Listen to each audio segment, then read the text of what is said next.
Hello hello नमस्ते। अहिले हामी घुम्न जाँदैछौँ पोखरामा रहेको निकै प्रसिद्ध स्थल पुम्डीकोट शिवजी मन्दिर है त साथी होला हेर्नुहोस् र तपाईँ पनि यो भिडियोबाट नै मजा लिनुहोस्।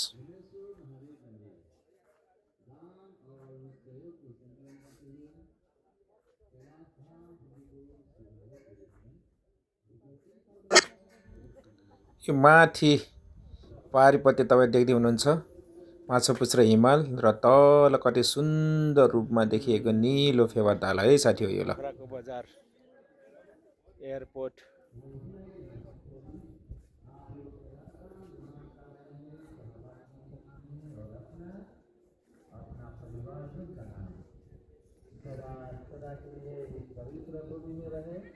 यो पुम्डीकोटबाट देखिने सुन्दर मनोरम दृश्यहरू है हेर्नुहोस् ल साथी हो। तपाईँ पनि एकचोटि यो पोखरा आउनुभयो भने पुम्डीकोट शिवजीको मन्दिर भिजिट गर्न नबिर्सनु होला। अति नै सुन्दर ठाउँ छ।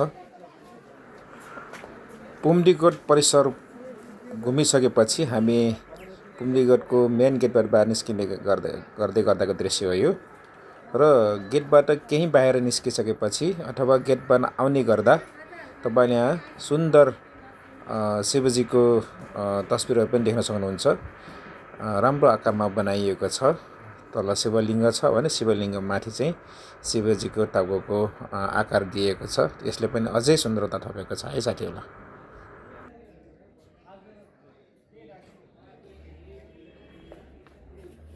घुम्न आउने क्रममा बुढी र मसँग आएको थियौँ र बुढी अगाडि अगाडि हिँडिरहेका छन् भने म पछि पछि भिडियो बनाउँदै हिँडिरहेको छु है। अब मेरो बुढी त्यति भिडियोमा देखिन त चाहन्नन्, त्यसैले पनि म धेरै बुढीलाई देखाउन चाहिनँ है। यहाँ एकदम धेरै संरचनाहरू राम्रा संरचनाहरू निर्माण भएको रहेछ। यो तपाईँले देख्न सक्नुहुन्छ सुन्दर गेट, साइड साइडमा फुलका बिरुवाहरू र गेटको बाहिरपट्टि दायाँ बायाँतिर एकदमै राम्रा होटल तथा रेस्टुरेन्ट पनि छन् जहाँ कि तपाईँहरूले आफ्नो इच्छाको खाजा पनि खान सक्नुहुन्छ। यो चाहिँ पुम्डीकोट शिवजी मन्दिरको मुख्य प्रवेशद्वार रहेको छ भने यो निकै आकर्षित डिजाइनमा बनाइएको छ यो गेट।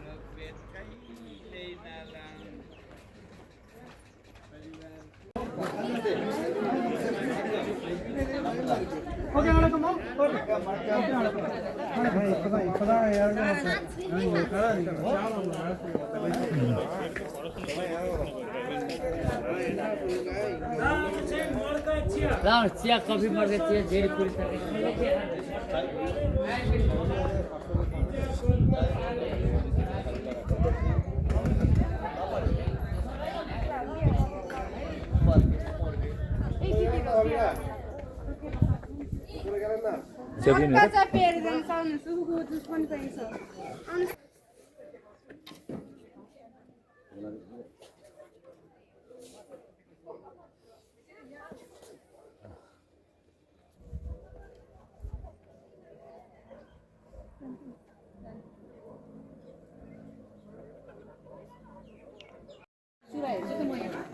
यहाँ भाइले 200 भन्दैछ र 60 के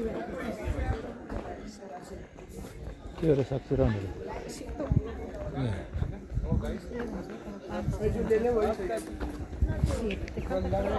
सामने ही थे भाइ कति 30 वर्ष गरेको मैले। हेलो हेलो छ का तर भनेको छ।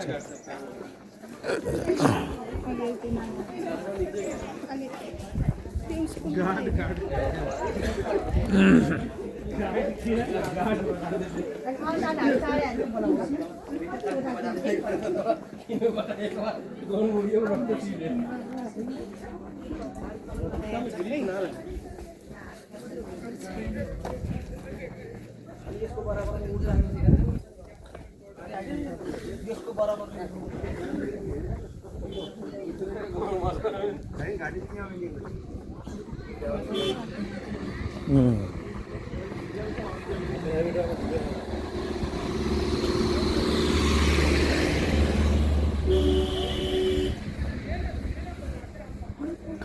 ए कहाँ ल छ हरेला लाने खप्पर छक्का छ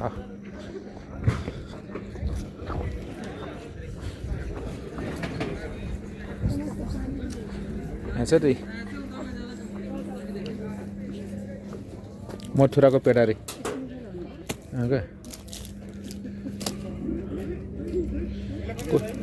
कसरी हो यसको एक्सपायर डेट कहिलेसम्म छ यसको 4 नोभेम्बर 2025 मनाएको होला छ नि त दुईवटा लिएर आउनु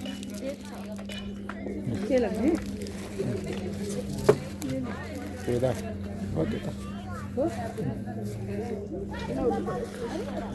हजुर दुईवटा हाल्यो छैन खुल्ला दिन्छु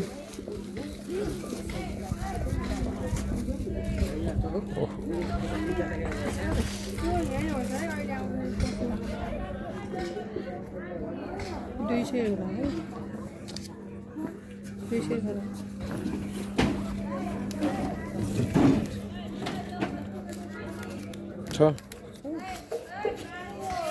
200 भन्नुभयो अरे ल सर टिप छिटो टिप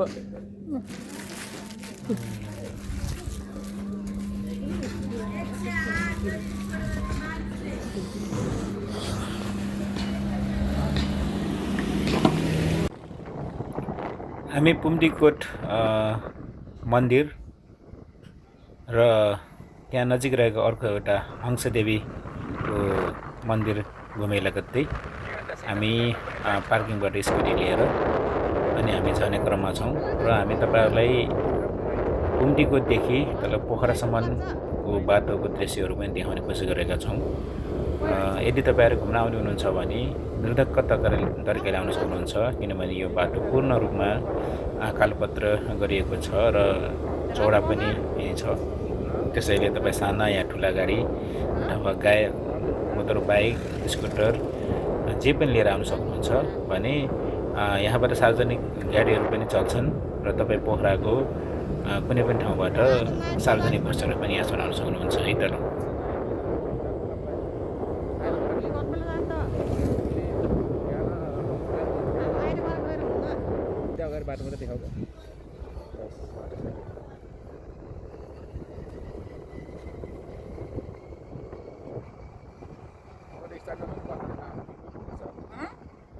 यदि तपाई पुम्डीकोट शिवजीको मन्दिर भिजिट गर्न आउँदै हुनुहुन्छ भने सकभर बिहानको समय आउनुभयो भने तपाई मौसम खुला हुनेछ र मौसम खुलेसँगै तपाईहरुले पारी देखिने डाँडाकाँडाहरू र हिमालका सुन्दर दृश्यहरू पनि तपाईलाई देख्न सक्नुहुनेछ भने तल फेवाताल रहेको छ र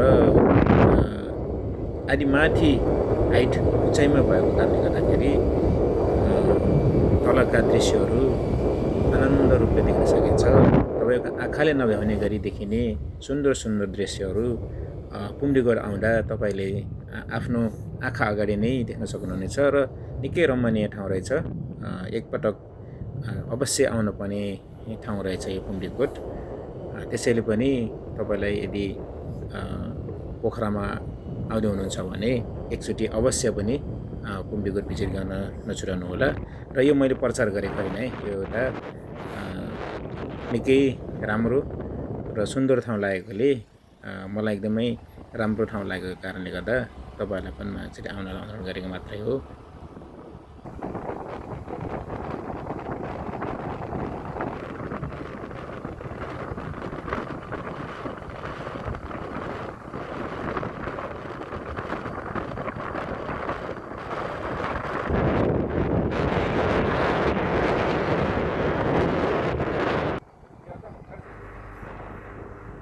तपाई पोखराबाट पुम्डीकोट जाँदै गर्दा बीच बाटोमा तपाईँको शान्ति स्तूपा पनि पर्छ है साथीहरूलाई। तपाईँ फर्किँदा होस् या जाँदा होस्, तपाईँ ठ्याक्कै पोखराको माथि रहेको शान्ति स्तूपा पनि तपाईँ चाहिँ भिजिट गर्न सक्नुहुन्छ है। बाटो त्यही नै पर्छ र बाटो कुनै पनि अप्ठ्यारो छैन है साथी, बाटो एकदमै राम्रो छ है। तपाईँ चाहिँ यदि शान्ति स्तूपा पुग्नु भएको छ, पुम्डीगढ पुग्नु भएको छैन भने पनि तपाईँको शान्ति स्तूपा हुँदै पुम्डीगढ पुग्न सकिन्छ भने, यदि तपाईँ चाहिँ शान्ति स्तूपा अथवा पुम्डीगढ जानुभएको छैन भने एउटै बाटोमा तपाईँ दुईटै रमणीय स्थललाई तपाईँले चाहिँ भिजिट गर्न सक्नुहुन्छ है, भ्रमण र घुम्न सक्नुहुन्छ है साथी।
साला भनेको बाइक र यो एउटै होला।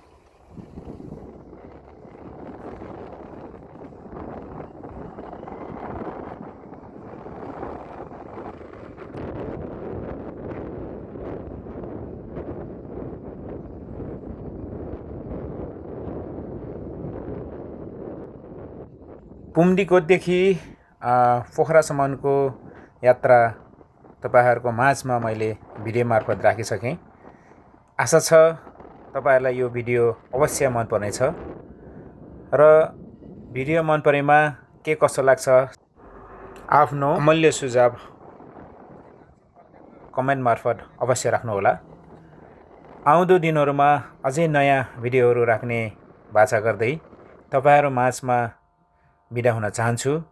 जहाँ रहनुस् सुखी रहनुस्, खुशी रहनुस्, स्वस्थ रहनुस्। फेरि अर्को भिडियोमा भेट हुने बाचा सहित बिदा चाहन्छु। हस्त नमस्ते।